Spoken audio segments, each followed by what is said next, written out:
aí sobre a história do Goiás colonial, expedições, bandeiras e entradas.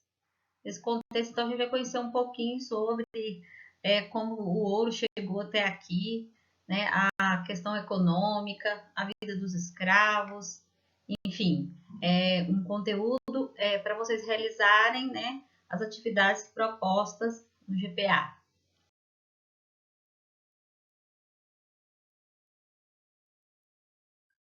A expectativa de aprendizagem é compreender o processo de ocupação do território goiano, comparar os conflitos culturais, sociais, políticos e econômicos dos períodos pré-colonial e contemporâneo, porque acabou que esses processos influenciarem muito, né, o mundo contemporâneo.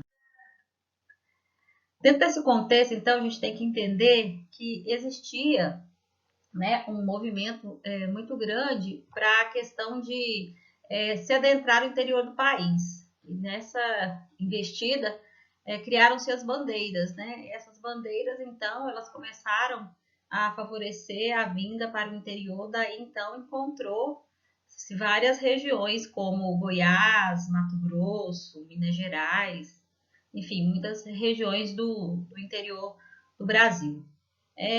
Nesse contexto, então, a ideia que se tem sobre a mineração no estado de Goiás é muito, às vezes, muito inválida, porque, na verdade, o ouro começou aqui em Goiás mesmo em 1720, né? E na região do litorânea, a economia era baseada nas fazendas de cana-de-açúcar. Como essas fazendas começaram a entrar em declínio, o que aconteceu? Eles investiram então nas entradas e bandeiras para trazer esses bandeirantes a buscar novos territórios, né, os fujões e também metais preciosos. E há semelhanças entre a sociedade mineradora e açucareira, apesar de que aqui no estado de Goiás a economia começou com o ouro, né?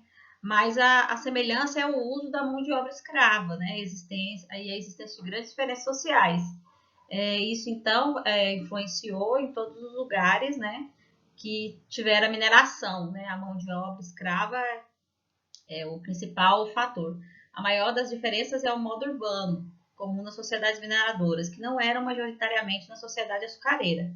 Além desse quesito, era diferente que havia uma possibilidade, embora reduzida, de algumas pessoas da sociedade terem ascensão social. Isso não acontecia muito na sociedade açucareira. Já aqui na sociedade mineradora, né, professores, advogados, jornalistas, médicos, tinha então, né, uma habilidade maior, né, em estar crescendo do que no modelo açucareiro. A história econômica e urbana do estado de Goiás começa com o ouro e tudo aquilo que a exploração do metal representou, né, principalmente, né, a questão da chegada dos bandeirantes. Com a chegada dos bandeirantes no estado de Goiás, começa-se então a encontrar grandes jazidas de ouro. Em Goiás, predominou a exploração do ouro de aluvião, com os principais núcleos de exploração instalando-se nas margens dos rios. Aqui na cidade de Goiás mesmo, no estado de Goiás, o Rio Vermelho mesmo foi o primeiro que eles começaram a explorar.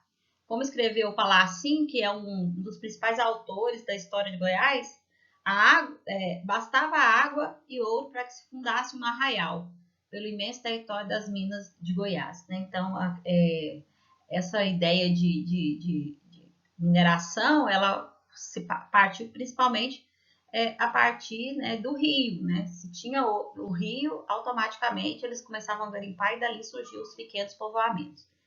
Em Goiás predominou a exploração do ouro de aluvião, com os principais núcleos de exploração instalando-se próximos às margens dos rios.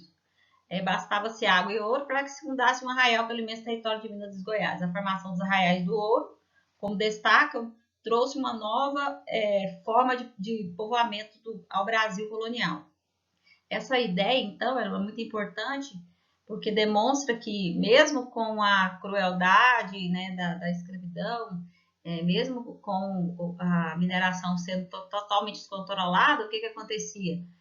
Os povoamentos começaram a nascer, que é um fator muito importante dentro do contexto da história de Goiás, né? Então, foi a partir da mineração que começou a se ter, então, a formação de novos arraiais, novas vilas, né, pequenos povoamentos. A riqueza do ouro em Goiás. Dois tipos de jazidas auríferas foram exploradas no Brasil. As jazidas sedimentares davam lugar ao que se chamava mineração de cascalho e o ouro de aluvião. E a segunda é a formação rochosa, com veios auríferos na pedra, ou seja, segundo o modelo era mais complexo, né, de garimpar. As jazidas eram, como foi falado aí no primeiro momento, eram de ouro de aluvião que era encontrado nas margens do rio.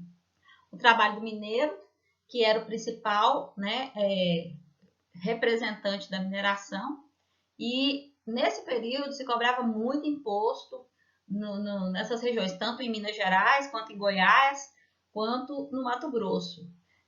Foi então formulado o quinto, que é um tipo de imposto que era pago, né, desses lugares para a coroa portuguesa. Esse quinto, ele era bastante valoroso, né, para a coroa, porque, vocês terem uma ideia, esse quinto era mais ou menos 1 tonelada de ouro que a população tinha que enviar, né, para Portugal, né, uma vez por ano.